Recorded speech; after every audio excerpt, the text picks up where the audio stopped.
রাতটা ছিল একেবারে নীরব। ঘরে বাতি জ্বলছিল, সবাই ঘুমিয়ে পড়েছে। রাহাত একা বসে মোবাইল দেখছিল। হঠাৎ তার বুকের ভেতর অদ্ভুত একটা ভারী অনুভূতি।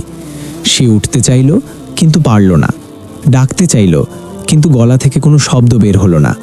ঠিক তখনই ঘরের এক কোণ থেকে একটা শান্ত কিন্তু ভয়ঙ্কর উপস্থিতি অনুভূত হলো। কোনো শব্দ নেই, কোনো পায়ের আওয়াজ নেই।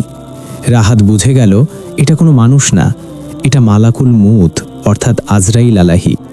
তিনি রাগান্বিত নন, চিৎকার করেন না। তিনি শুধু শান্ত কণ্ঠে বললেন, তোমার সময় শেষ। এই এক কথাতেই রাহাতের চোখের সামনে পুরো জীবন ভেসে উঠল। অসমাপ্ত নামাজ, পরে করা তওবা, আল্লাহকে ভুলে থাকা দিনগুলো। রাহাত মনে মনে বলার চেষ্টা করল, আর একটু সময়, শুধু একদিন। কিন্তু মালাকুল মউত আলাইহি সময় নিয়ে আসেন না, তিনি শুধু আল্লাহর আদেশ নিয়ে আসেন। হঠাৎ রাহাত অনুভব করল তার আত্মা ধীরে ধীরে শরীর ছেড়ে বেরিয়ে যাচ্ছে। কোনো ব্যথা নেই, কিন্তু ভয় আছে, কারণ সে বুঝে গেছে এটাই শেষ।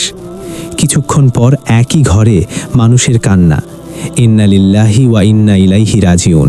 কেউ বলছে একদম সুস্থ ছিল, কিন্তু কেউ জানে না এই ঘরেই কিছুক্ষণ আগে মৃত্যুর ফেরেশতার সাথে সাক্ষাৎ হয়েছিল। মালাকুল মউত আলাইহি ভয়ঙ্কর নন, ভয়ঙ্কর হলো আমাদের প্রস্তুতি না থাকা। যেমন আল্লাহ বলেছেন পবিত্র কুরআনে, প্রত্যেক প্রাণীকেই মৃত্যুর স্বাদ গ্রহণ করতে হবে। যেদিন মালাকুল মউত সামনে দাঁড়াবেন, সেদিন আর কথা বলার সুযোগ থাকবে না।